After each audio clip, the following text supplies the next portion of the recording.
You've stood at a funeral before. Maybe you didn't cry. Maybe you didn't know what to say. Maybe you just stood there, staring at a box, wondering why your body felt so heavy. You assumed this feeling was simple. Grief, sadness, loss. But the real answer's far stranger.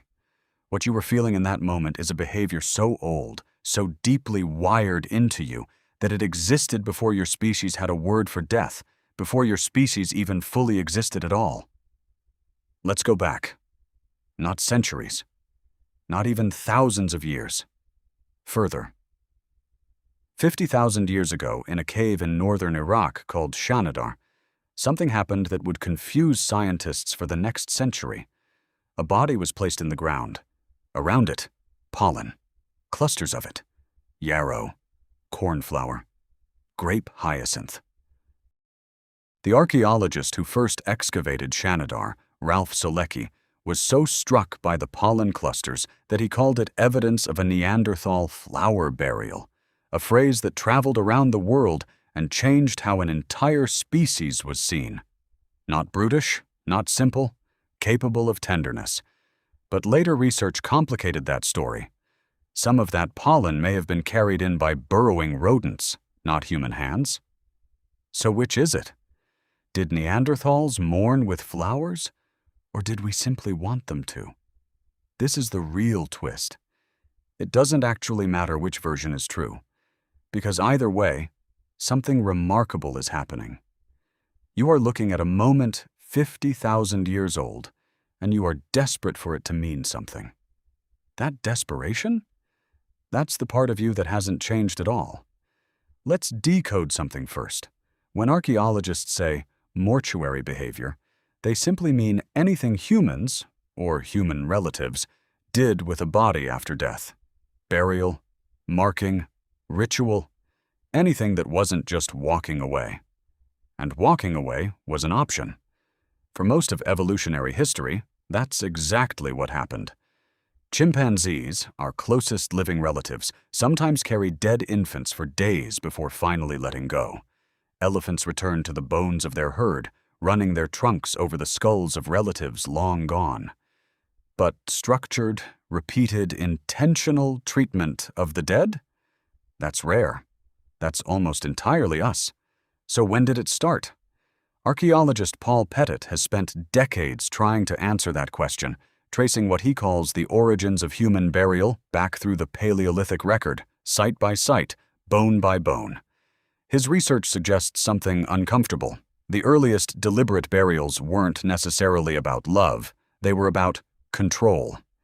Think about that for a second. Control over what? Over decay, over smell, over the unbearable sight of someone you knew, changing in front of you day after day, over the fear that whatever took them might still be nearby, might still be watching, might come for you next. Nearly 100,000 years ago, at a place called Kafza Cave in what is now Israel, early humans buried a child with a set of deer antlers pressed against its chest, deliberately placed, not random. Someone knelt down, arranged those antlers by hand, and walked away. Why antlers? We don't fully know. Maybe status, maybe protection for the journey ahead, maybe a symbol for a life that ended before it truly began. But here's the part that should unsettle you a little. This wasn't an isolated ritual.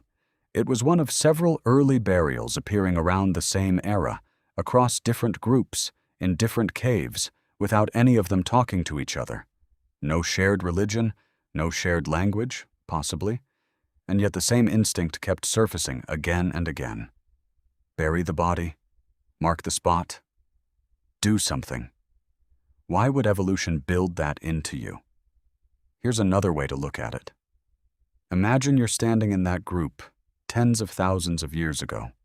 Someone beside you has just died. No hospital, no explanation, no certainty about what killed them or whether it might kill you next.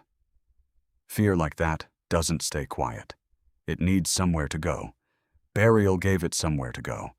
A hole in the ground became a container, not just for a body, but for the terror the whole group was suddenly carrying. This is where the twist deepens. Grief, in its rawest form, isn't really about the person who died. It's a signal to the group that stayed alive. A death nearby means danger nearby. It means resources need to be redistributed. It means the social structure just lost a piece, and everyone left standing needs to renegotiate who they are to each other now. Ritual didn't evolve to honor the dead. Ritual evolved to hold the living together. Ochre supports this theory. Red ochre, a pigment made from iron-rich rock, appears again and again in ancient burial sites, smeared across bones, sprinkled into graves, even packed into eye sockets. Some researchers believe it symbolized blood, life, or rebirth. Others think it helped preserve remains or marked places the living should avoid. Either way, the message was the same. This was no longer ordinary. It was sacred. Think about how strange that is. The same color was chosen across thousands of years by people who never met. That isn't coincidence. It's instinct. The same instinct that makes us wear black to funerals, white to weddings, and associate red with danger. You inherited a language of color you never consciously learned. But here's the twist. You think mourning is about missing someone. Underneath that, grief lies something older. The fear of what their absence means for everyone still alive. Archaeologists have found another clue at ancient burial sites, because eating together proved the group still functioned. Even after losing one of its own, the community could survive. Fast forward to today. For decades, psychologists taught that grief followed 5 stages: denial, anger, bargaining, depression, and acceptance. But psychologist George Bonanno's long-term research told a different story. Most people never move through those stages in order. Many continue functioning almost immediately. They laugh, return to work, and rebuild their routines far sooner than expected. That isn't coldness. It's biology doing exactly what it evolved to do tens of thousands of years ago. Mark the loss. Feel the disruption. Reorganize the group. Continue. The old stage model quietly created guilt. People who recovered quickly often believed something was wrong with them. But resilience isn't the absence of love. It's what love looks like after thousands of generations of surviving loss without falling apart. Think again about that ancient meal. A shared fire, familiar faces, full stomachs.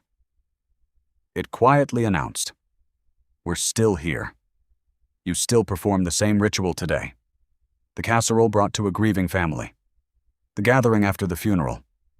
Quiet laughter breaking through the sadness. That laughter isn't disrespect. It tells the group that life continues. Not every ancient burial received the same care. Some people were buried with flowers, ochre, or antlers. Others were left without ceremony. The difference reflected status, closeness, and importance within the group. We still recognize that instinct today when some funerals remain private, while others bring entire communities together. The next time you attend a funeral and feel calmer than you expected, don't assume something is wrong with you. Your ancestors didn't collapse either. They honored the dead, shared a meal, and kept the living alive. Every funeral still serves the same purpose it did 50,000 years ago. It marks a boundary between life and death, and reminds the people left behind that they are not facing loss alone. What's remarkable is that none of this required religion or belief in an afterlife. Ritual came first. Meaning came later. Long before written history, humans were already creating ceremonies to help the living survive. Grief was never only about the dead. It's a message the living send to each other, through flowers, shared meals, quiet embraces, and simple presence. A message older than civilization itself. So the next time you stand at a funeral, remember, you're not only mourning someone you've lost, you're taking part in one of humanity's oldest survival rituals, helping reassure everyone still standing beside you that life, somehow, will continue.